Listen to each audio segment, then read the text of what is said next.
전선 진행하겠습니다. 유승수 변호사 나오셨습니다. 네, 안녕하십니까. 네, 젊은 시각 송기호 대표 모시겠습니다. 예, 안녕하십니까. 네, 뭐 추석 잘 보내셨습니까? 네, 잘 보냈습니다. 네. 예. 뭐 어제죠, 추석 어제 밤에 무슨 냉부행가가 방영이 됐어요. 예. 네, 보셨어요 혹시? 근데 저는 네. 그걸 애초에 안 보려고 했는데 제 변호사님께서는 보셨더라고요. 저는 열심히 보다가 재미가 없더라고요. 그래서 처음에는 재밌더라고요. 그 탄핵 전문 방송답게 JTBC에서 이재명의 탄핵 사유들을 갖다가 쫙 나열을 해주는 것 같은 그런 느낌이어가지고 재밌게 보고 계속 막 적었습니다 사실. 워딩 하나하나가 너무 그냥 주옥 같아가지고. 네, 그래서 제가 다 적었는데 초반에 재밌다가 나중에 뭐 요리하는 거 이런 건 별로 뭐 그렇고요. 예, 재밌게 봤습니다. 아무튼. 그걸 또 재밌게 보는 방법이 네. 이제 국가 재난 상황에서 그걸 찍은 그렇지. 거잖아요. 그렇죠. 그 상황을 염두에 두고 보면은 더더욱이 정말 탄핵 사유가 쌓아지는 뭐 그런 느낌을 볼 수 있습니다.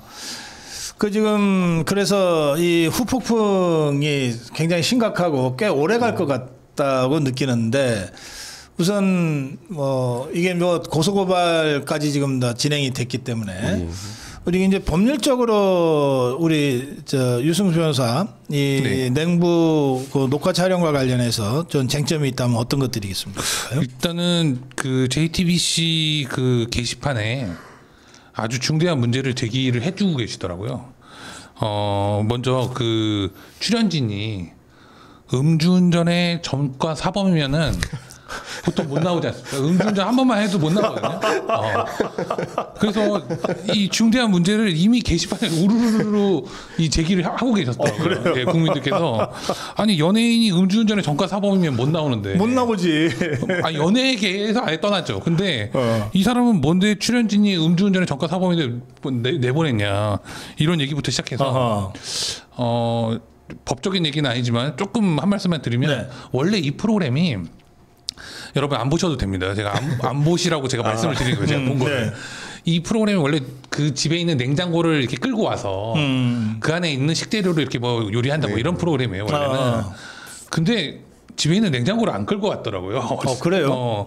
이재명 집에 있는 그 냉장고를 끌고 오면 사실은 거기에는 볼 게 많거든요, 사실. 그리고 예를 들면 과일이라든가 한우라든가 그렇지, 뭐 이런 그렇지. 것들 아니면은 뭐 거기서 갑자기 뭐 사라지신 분들이 나올 수도 있습니다. 냉장고에서. 그런데 냉장고를 못 끌고 왔어요. 안 끌고 오고 그냥 식재료들 그냥 좋은 것들 사다가 거기다 쭉 깔아놓고 방송을 하면서 과일이나 한우 이런 그 논란이 될 만한 식재료는 언급도 안 하고 그냥 넘어가. 어제 아주 재밌게 봤고요.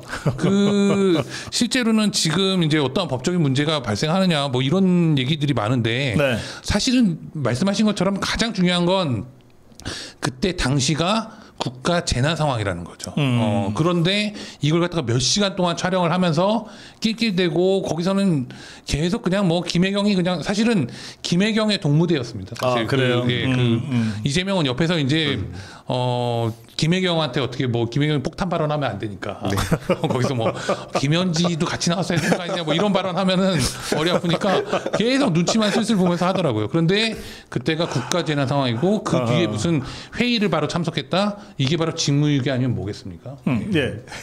아까 말씀 중에 사라지신 분들이 나올 수 있다는 표현은 약간 섬뜩했는데요. 저는 그런 거 사실 JTBC면 할 수 있을 줄 알았거든요. 저는. 네. 참 이재명은 신기한 사람인 게 뭐냐면 꼭 이 국가 재난 또는 본인의 부하 직원이 극단 선택을 할 때 네. 이럴 때마다 먹방을 찍더라고요. 우리가 다 아는 것처럼 그 떡볶이 먹방 언제 찍었습니까? 그때 막 불 탔을 때 그때 찍지 않았습니까? 그랬죠. 김문기 처장이 극단적 선택을 했을 때 그때 이제 캐롤송을 부르고 그걸 본 김문기 처장이 80대 노무께서 막 가슴을 치면서 분통 터져하지 않았습니까? 그랬죠. 예. 그런데 지금 어떻게 보면 이 공무원이 그 극단적 선택을 한 그 장소도 공개가 됐고 그 현장도 공개가 됐었고 그러면은 함께 일했던 그 부하 직원들 동료 직원들이 이 예능을 보면서 얼마나 또 분통 터져서 가슴을 치지 않았겠습니까? 그런데 이게 정말 이런 소수의 일이 아니라 우리 5천만 대한민국 국민들이 아마 이 냉장고를 부탁해 예능 보면서 진짜 가슴을 쳤을 것 같아요. 그러니까 이게 참 냉장고를 이거 뭐 공개하겠다가 아니라 그때 장동혁 대표가 말한 것처럼 진짜 머릿속을 공개해가지고 저 이재명이 도대체 무슨 생각으로 일부러 저러는 건지 그거 한번 낱낱이 밝혀볼 필요가 있겠습니다. 사실 네. 저는 JTBC를 이제 고발을 할 계획이 있었거든요. 그 네. 원래 이제 4일날 방송을 한다고 했다가 4일날 방송을 안 한다. 이제 뭐 대통령실에서 뭐 어쩌고 뭐 얘기를 해가지고 그래가지고 그러면은 JTBC 손해가 되는 거잖아요. 그래서 야 이거 배임으로 일단 넣어야 되겠다. 그래서 기다리고 있었는데 또 6일로 방송한다고 하더라고요. 그래서 이런 거는 사실은 이제 법률적으로 사실 제가 준비를 하고 있었는데 이 4일에서 6일로 바꾼 이유는 뭐겠습니까? 4일은 추석 전날이니까. 그러니까 이렇게 옹기종기 모여가지고 10시부터 하는 건데 10시부터 12시까지 계속 씹는 거예요 사람들이 이제 그럴 것 같으니까 다 뿔뿔이 흩어진 6일 6일날 방송해야 되겠다. 추석 당일날 밤 10시면은 다 흩어질 때지. 네. 그렇죠. 그리고 지금 송기호 대표님 말씀하신 것처럼 완전히 악어의 눈물 같이 무슨 뭐 저렇게 예능에 나가가지고 낄낄대고 별짓 다 한 다음에 정청래하고 김민석은 또 사망한 공무원의 빈소에 가서 뭐 가짜 눈물 막 흘리면서 침통한 표정하고 정말로 이 사람들은 사람이 아니다 저는 그렇게 생각합니다. 예. 지금 이게 이제 주진우 의원이 처음에 문제를 제기하면서 그 이재명의 잃어버린 48시간 네. 이제 이렇게 가니까 그 이재명 그 대통령실의 똘마니들이 이제 좀 다급해졌나 봐요. 그래가지고 그 대변인이라는 자가 막 설명을 하는데 26일 날 밤에 뭐 늦게 들어와서 뭐 밤새 네. 그 밤늦게 뭐 보고를 받았다. 여기까지 이재명이가 받은 거예요. 네. 그다음에 27일에 뭘 했대. 그래서 난 27일에도 이재명이가 뭘 했나 보다 생각을 했는데 보니까 그게 아니야. 27일에는 국무총리 주재로 중대본 회의가 열렸대. 아니 대통령실에서 왜 국무총리 얘기를 해? 그러니까요. 아니 이건 누구든지 이거 총리 주재라는 거는 그냥 쓱 지나가면은 이재명이가 27일 날 중대본 회의를 한 것처럼 보이잖아요. 아 예. 그러니까 27일은 아무것도 없어. 이재명이에 대한 설명이 없어. 대통령실에서 대변인이라는 자가 설명을 하는데 네. 27일은 국무총리 주재 중대본 회의가 열린 거야. 그리고 나서 이재명 설명은 28일 오전 10시 50분이야. 이게 중대본 회의도 아니고 비상대책회의야. 이건 그냥 임의로 그냥 야 빨리 들어와봐 해서 하는 회의가 비상대책회의예요. 이런 게 따로 없거든. 맞습니다. 그리고 나서 10시 50분에 비상대책회의를 하고 5시 50분 오후 5시 50분에 중대본 회의를 주재한 거예요. 중대본 회의는 했겠지 이 시간에. 그러면 어떻게 되냐면요. 10시 50분에 비상대책회의를 했잖아요. 한 30분이라도 했겠지. 하고 난 다음에 냉부에 녹화를 한 거야. 그때부터. 그 저 스튜디오로 가서 했을 테니까. 그래서 5시쯤에는 끝났을 거예요. 그래야 5시 반에 돌아와서 중대본 회의를 주재할 거 아니에요. 네. 그러니까 대략 그러면 28일 한 12시 전후에서 냉부 녹화에 들어가서 5시쯤에 끝냈겠구나. 지금 이 대변인이 설명을 안 하니까 이렇게 이제 추정밖에 안 되는 거죠. 맞습니다. 근데 제가 예능 프로그램 진행 한 몇 년간 했는데 한 5시간 정도면은 사실 예능인들이 전문 예능인들이 모여서 빠듯하게 하면은 5시간에 끝낼 수는 있어요. 그러면 이재명이 김혜경이가 그런 예능인은 아닌데 이게 한 재미없게 찍었거나 아니면 대충 찍었거나지. 제가 봤는데 네. 대충 찍지 않았어요. 어지간히 머리에 힘도 주고요. 그래요? 그리고 또 옷도 막 차려입고 그리고 심지어는 그걸 갖다가 무슨 뭐 알콩달콩한 장면이라고 김혜경이 처음에 윽박지르는 장면으로 시작합니다. 배 좀 집어넣어 뭐 이렇게 허리 꼿꼿이 펴 막 이래. 저는 방송에서 뭐 지들끼리 뭐 대통령이라고 하는 사람한테 그 마누라가 그렇게 막 이래라 저래라 하는 거 처음 봤고. 그래요? 지금 박사님 말씀하신 것처럼 10시 50분의 회의는 사실상 없었을 가능성이 크죠. 예, 왜냐하면 이 회의는 억지로 만들어낸 겁니다. 사실 이 지금 시간상으로 보더라도 도저히 이 시간이 안 나오거든요. 이게 지금 그러면 10시 50분이라고 얘기할 수 있을 만한 어떠한 그 시간대 그러니까 이제 회의를 했다라고 작출할 수 있는 그 일정이 비는 시간대가 그때밖에 없는 거죠. 그러니까 10시 50분에 비공식 회의 아닙니까? 이거는 사실상의 무슨 중대본 회의가 아니고 실제로는 비공식적인 회의를 했다라고 얘기하는 거는 사실상은 없는 거를 이제 잃어버린 48시간 막 이런 얘기 나올까봐 그럴까봐 억지로 하나 그냥 끼워 넣은 거지 사실상 뭐 출연 시간이나 이동 시간 심지어는 뭐 생긴 거 답지 않게 코디도 엄청나게 하고 나왔어요. 이제 뭐 파운데이션 많이 바르고요. 예, 그런 것까지 다 감안하면은 제가 볼 땐 그런 식의 코디 하는 데만 한 2시간 걸리거든요.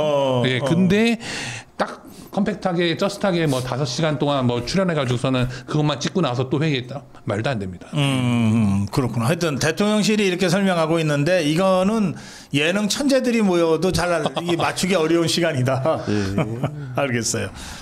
앞으로 이거 어떻게 될까요?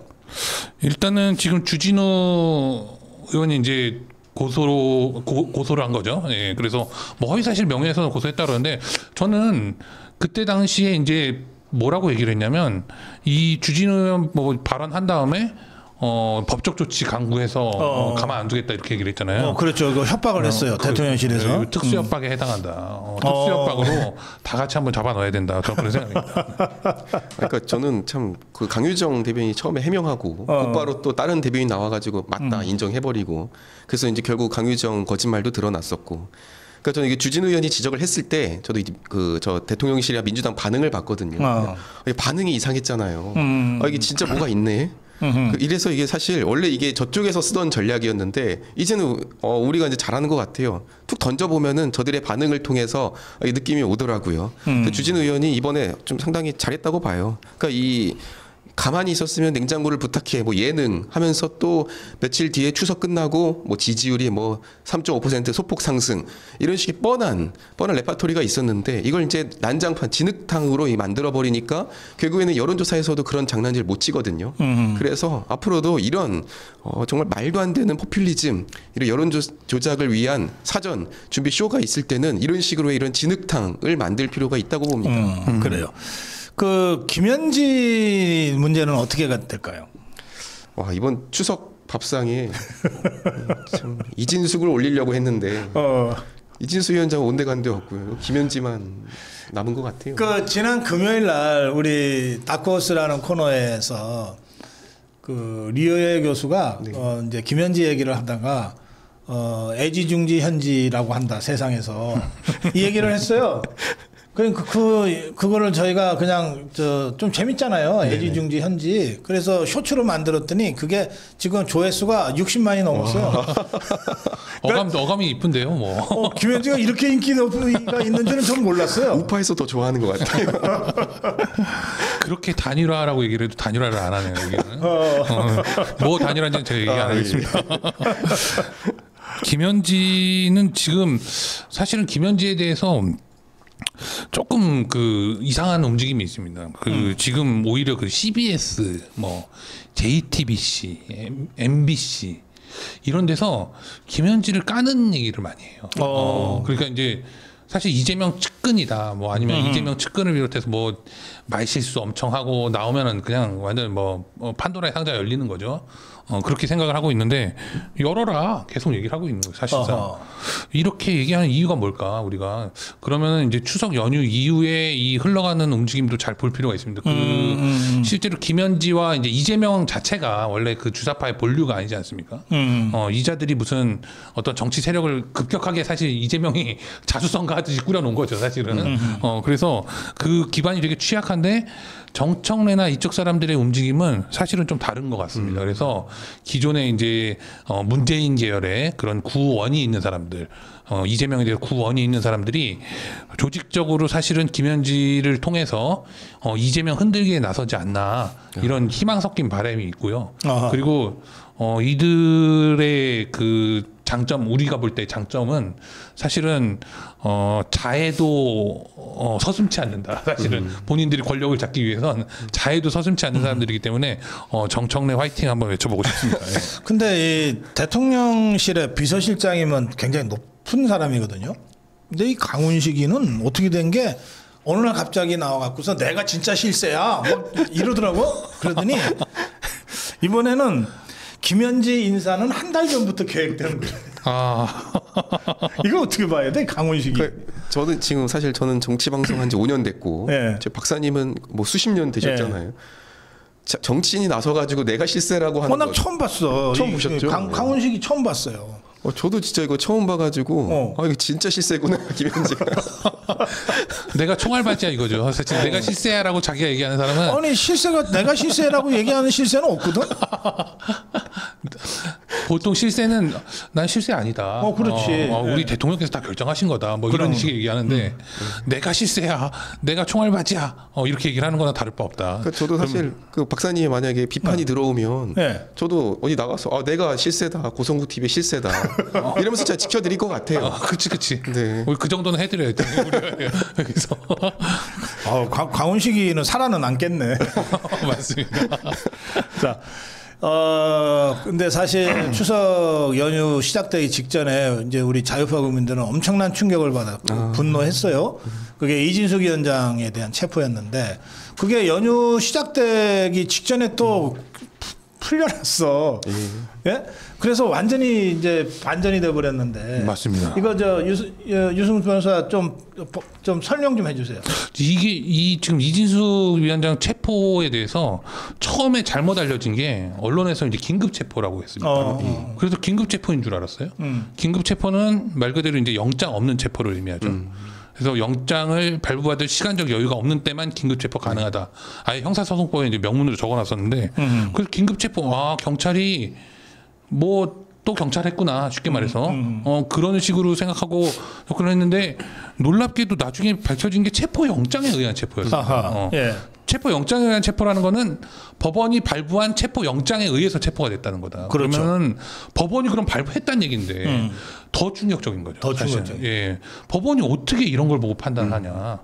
그런데 이제 장동혁 당대표가 이 부분에 지적한 부분이 있죠.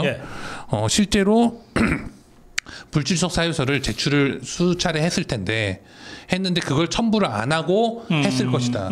저는 100% 그랬을 거라고 생각을 합니다. 경찰이 이제 영장을 이렇게 발부를 청구할 때는 이 일부러 이렇게 수사 기록을 뺍니다. 이게 당연히 불법이에요. 당연히 불법인데 일부러 그렇게 뺀다는 거죠. 빼고 나서 법원에서 판사들이 그러면은 모르는 거예요. 이걸 보고서는 체포영장은 구속영장하고 다르게 사전에 심사를 하는 제도가 없지 않습니까? 사전에 심사를 하는 제도가 없으니까 그 경찰이 낸 자료만 보고 체포 필요성 여부를 판단하게 되는 거죠. 근데 그렇다 하더라도 설사 불출석 사유서를 경찰이 조작해서 뺀 게 불법이라 하더라도 법원이 어떻게 체포영장을 발부를 하냐 저는 이게 중대한 문제가 아닐 수 없다라는 거죠. 심지어는 이게 우리가 영장자판기라고 얘기하는 서울중앙지방법원의 남세진 판사라는 사람이 발부한 것도 아니에요. 서울 남부지방법원에서 발부한 거 아닙니까 이거는. 그래서 체포영장이 일단 발부가 돼가지고 이진숙 위원장이 체포가 됐는데 그 뒤에는 사실은 체포 적부심은 보통 청구를 하지 않습니다. 왜냐하면 48시간 안에 구속영장 심사를 하기 때문에. 그렇죠. 그러면 거기 가서 다투는 게 맞기 때문에. 그런데 또 경찰이 이제 자신이 없으니까 일은 다 저질러 놓고 그러고 나서 이제 자신이 없으니까 수사한다 이러고 있다가 이제 체포 적부심을 이진숙 위원장 측에서 이제 해가지고 결국에는 그 체포 적부심이 인용이 된 것이다 이렇게 봅니다. 그런데 여기서 하나 우리가 조금 시계를 돌려서 반드시 봐야 되는 게 언론에도 보도가 됐습니다만 8월 달에 경찰청장 대행이라는 자 유재성에게 그 더불어민주당 의원이 이제 이진숙 위원장에 대해서 즉각 구속 수사해야 되는 거 아니냐. 그러니까 그 청장 대행이 네 알겠습니다. 지시하겠습니다. 지시하겠습니다. 이렇게 얘기를. 황당한 거죠. 아니 더불어민주당 의원이 뭔데 이걸 갖다가 경찰청장이라는 사람한테 지시를 하고 이걸 또 한다고 하는 사람은 뭐냐. 그런데 지금 와가지고 이제 체포 적부심 이게 완전히 이제 상황이 반전됐지 않습니까? 그러니까 체포 적부심에 대해서 체포에 대해서 경찰청장이 지시한 바가 없다라고 하는 그냥 완전히 그 손바닥으로 하늘을 가리는 거짓말을 하죠. 이런 수사는 경찰청장이라는 자가 실시간으로 보고를 받습니다. 실시간으로 조사를 하면서 그렇죠. 수사관이 와서 한 명은 계속 카톡만 해요. 그 사람은 무슨 수사를 하는 사람이 아니에요. 그냥 원래는 인권을 위해서 이렇게 한 명이 더 입회를 하는데 인권을 위해서 입회한 게 아니라 실시간으로 계속 카톡을 하고 그다음에 일부러 영상 조사실에서 하죠. 왜? 영상을 통해서 그 그 조사하는 모습을 보고하기 위해서 그렇게 다 해가지고 눈에 보이듯 선한데 이걸 뭐 무슨 체포는 적법하다고 했다라는 이런 식으로 지금 변명을 하고 있습니다. 네. 이게 결국 영등포 경찰서잖아요. 네. 그리고 또 영등포 경찰서 유경험입니다. 그런데 또 웃긴 건 여기 두 분이 또 저를 위해서 와주셨잖아요. 네. 또 경험자시고. 그러니까 이게 참 남일 같지가 않은 거고요. 예. 그리고 참 이진수 위원장도 아마 이번에 느꼈을 거예요. 그 하신 말씀 중에 하나가 나한테도 이렇게 하는데 일반 시민들한테 어떻게 했겠느냐. 일반 네. 시민들한테 저렇게 했죠. 근데 저도 또 그 같은 그러니까, 마음이 네, 진짜. 어허. 유튜브 지금 그 당시에 80만이었는데 80만 유튜버이 나한테도 이렇게 하는데 다른 대다수의 청년들한테 어떻게 했겠느냐. 그러니까요. 예. 참 저도 이제 영등포 경찰서로부터 이제 체포영장 뭐 해서 다 똑같은 절차를 밟아왔는데 제가 이제 나중에 구속영장 이제 청구가 돼가지고선 사유서를 보니까 저는 이제 직업 미상, 주거 불상, 변호사도 선임 안 돼 있음 이렇게 해서 써놨더라고요. 그러니까. 그래서 제가 그 영장 심사 때 그걸 알았어요. 나중에 다 구속까지 다 되고 나서 그래서 제가 돌아와서 영등포 경찰서 수사관한테 이 딱 종이 보여주면서 이거 수사관님이 이렇게 쓰셨냐. 또 자기가 안 했대요. 근데 밑에는 그 수사관님 이름 지장 찍혀 있어요. 이거 써 있지 않느냐 했더니 이거는 내가 한 게 아니라 이게 다른 사람이 한 것 같아. 그러니까 제가 딱 느끼는 게 위에서 뭐 시켰나? 뭐 이런 생각도 들고 아니면 본인이 했는데 안 했다고 한 거일 수도 있고 이게 참 이진숙 장관급한테도 이렇게 하는데 얼마나 이게 많은 이런 참 부정부패가 있겠습니까? 예. 아까 우리 유승수 변호사 설명해 주셨는데 이 장동혁 대표가 불출석 사유서를 첨부하지 않고 영장을 신청했다면 영장을 신청한 경찰 이거를 이제 법원에다가 제출한 검사 그리고 그걸로 체포영장을 발부한 판사 이 세 사람이 전부 다 직무유기한 거, 직권남용한 거다. 맞습니다. 사실상 뭐 직권남용 정도가 아니고 이거는 적극적으로 이걸 뺀 거기 때문에 공문서를 변조한 거죠, 사실은. 기록을 갖다가 일부러 뺨으로써 그렇죠. 공문서의 내용을 바꾼 거기 때문에 일반 문서하고 다르게 공문서는 그 내용을 허위로 작성하는 것도 처벌을 합니다. 즉 그렇기 때문에 체포 영장 청구를 할 때나 이런 때에 문서의 일부를 갖다 누락하는 방법으로 이렇게 했다라면 당연히 문제가 되는 것이고 저희가 이제 장관님 그 재판을 할 때도 장관님의 휴대폰 동일한 휴대폰이 3번 압수수색을 당했어요. 그 자리에서 또 압수하고 뭐 장난하는 것도 아니고 줬다가 계속 이렇게 하더라고요. 영장 다시 가져가고 다시 주고. 왜 그래? 그런데 이게 이제 그 기술적으로 딸리니까 이제 그걸 계속 압수수색을 하려고 그렇게 했던 건데 문제는 이런 압수수색 영장이 법원에서 발부가 됐다는 거 아닙니까? 어쨌든 간에 왜 발부가 되냐? 기존 압수수색 영장이 발부돼 사실 모르는 거예요, 판사들이. 일부러 누락을 한 게 아니면 이럴 수가 없거든요. 그걸 알고도 발부했으면 뭐 판사가 책임져야 되는 거고. 이 사건도 분명히 그렇게 됐을 것이다. 그렇게 생각합니다. 그래요. 자, 그런데 이제 다 지내놓고 나서 보면 이진숙 위원장 대권주자 돼버렸어. 그러게요. 이제 키워줬죠, 진짜. 네. 그 얼마 전에 홍석준 의원이랑 이제 방송을 하다가. JTBC 방송을 나가셨대요. 그리고 이제 방송에서 시작하니까 민주당 패널들이 막 엄청나게 이진수 장관을 비판하더래요. 이래서 문제고 저래서 문제. 딱 방송이 끝나자마자 등 돌리자마자 아니 그걸 왜 체포를 시켜가지고 이랬다는 거예요. 그러니까 지금 방송에서는 그 좌파 패널들이 억지로 뭐 이렇게 경찰 옹호하고 이진수 위원장 비판하다가 속으로 등 돌리면은 지금 다 알아요, 본인들도. 그리고 이진수 위원장의 스토리가 얼마나 좋습니까? 그렇죠. 그리고 이번에 시대 정신이 뭐냐? 지난번 윤석열 대통령이 당선됐을 때는 정말 부정부패 척결이었고요. 이번에 시대 정신은 저는 이 기울어진 언론 환경을 바로잡는 것. 이것이 저는 시대 정신이라고 보기 때문에 저는 그래서 사실 지방선거 때 이진수 위원장을 어디 이렇게 잘 써야 될까라는 생각을 했다가 이게 지금 상황이 좀 더 큰 자리에 써야 되나? 지금 지방선거용이 아니네. 그러니까 대구시장에 두기엔 너무 아까운 뭐 이런 느낌이 듭니다. 그래서 대구시장 하기에는 좀 아까우니까 서울시장 어떠냐 그랬다가 아니 서울시장도 뭐 이거 아니다. 대통령이다. 지금 다들 뭐 분위기가 그렇게 가고 있어요. 그러니까요. 지금 이진숙 위원장을 저 더불어민주당 이것들이 비판을 할 때 비판도 아니죠. 그냥 맹목적으로 말꼬리 잡고 할 때 네. 자기 정치 하려고 그러는 거다 막 이랬어요. 정치를 시켜주고 있어요. 사실은 자기들이 오히려 이재명 입장에서는 뭐 같은 이슈라서 챙겨주는 건지 엄청나게 사실은 서울시장도 담을 그릇이 아니다. 다 그렇게 생각하고 하고 그리고 더군다나 이게 시기적으로는 또 명절 때 이렇게 되니까 모두가 다 한마음 한뜻으로 다 이진숙을 응원하고 그러니까. 그 지금 뭐 좀 이런 얘기이긴 합니다만 저 좌파 저쪽에서 보면 대권 주자라고 하는 게 다 장동혁 대표한테는 다 밀리지만 그 나오는 게 둘이에요. 하나가 청청내고 하나가 조국이야. 진짜 짜증 나잖아요. 예? 그런데 우리 쪽을 보면 장동혁 대표가 있고 이진숙 위원장이 있는 거야. 새롭네요. 되게. 그 이제 추석 때 이제 저희 집은 이제 우파 집안이라서 네. 그 이게 누구를 좀 이렇게 집중적으로 공격할 사람이 없어서 사실 좀 타격감은 덜한데 이 우파들끼리 모여서 이제 하는 얘기가 안타까운 게 뭐냐면 왜 뭐 이제 민주당이 나쁜 인간들이라는 건 다 아는 얘기고 이 신세 한탄을 할 수밖에 없는 거예요. 우파들끼리만 모이면 뭐냐 이재명 정청래 이런 수준 낮은 애들에게 왜 우리가 통치를 받아야 되냐 이거예요. 너무 화가 나는 거예요. 그런데 지금이 딱 그렇습니다. 지금이 너무나 이 수준 차이가 너무 나니까 이 무슨 쟤네는 그나마 이제 조국 가지고선 비비는 거 아닙니까? 근데 이제 조국은 사실은 예전역에 이제 미천이 다 드러났고 그리고 지금 여러 가지로 이제 문제를 제기하는 사람들을 보면은 거기는 더 가관입니다. 지금 우리가 뭐 이재명 정청래 뭐 수준 낮다 뭐 이렇게 얘기를 하는데 지금 지기현 판사에 대해서 의혹 제기하는 인물 있잖아요. 정의찬이라고. 이런 사람들은 까보면 상해치사범이에요. 그거 너무 심하던데. 상해치사범. 조선대 그 총학생 뭐 남청년 간부인가 뭐 그거 할 때 상해치사를 저질렀던 사람입니다. 이런 사람들밖에 없어요 거기는. 그리고 뭐 예능에 출연시켜도 음주운전에 전과사범한 대통령이랍시고 나오는 이런 자들밖에 없으니까 너무나 수준 차이 나는 거죠 사실. 그래요.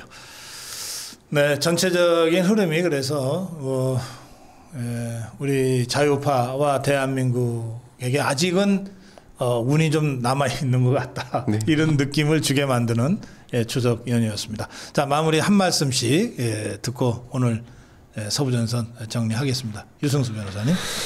네, 이제 명절이 끝나고 이제 본격적인 또 정쟁이라고 얘기하면 정쟁이지만 우리에게는 투쟁이죠. 사실상 이재명의 이 수명이 그렇게 길지 않다라는 걸 저는 실감했습니다.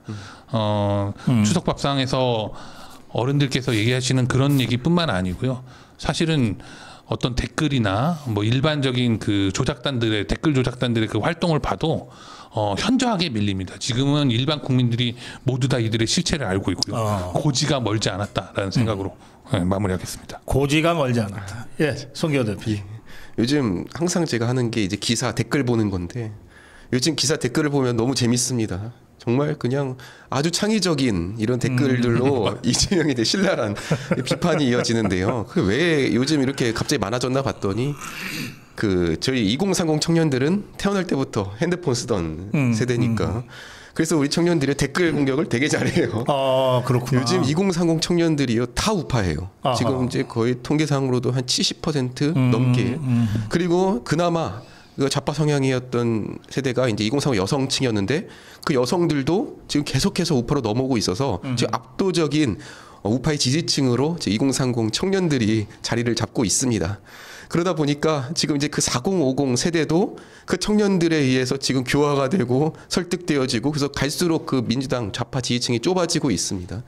그리고 이제 저희 부모님 세대, 청년들 부모님 세대는 또 청년들에 의해서 설득이 되어 가고 있고요. 네. 그래서요, 앞으로 이 청년들 많이 응원해 주시면은 우리가 그동안 이뤄내지 못했던 세대 통합을 지금 이 2030 청년들이 이뤄내지 않을까 이렇게 한번 말씀을 드려봅니다. 예. 제가 희망적인 말씀 하나 더 드리면 이번에 제 조카를 만났는데 조카가 고등학생이거든요. 고등학생인데 다 이재명 싫어한답니다. 10대도 다 넘어왔어요. 예. 10대까지요.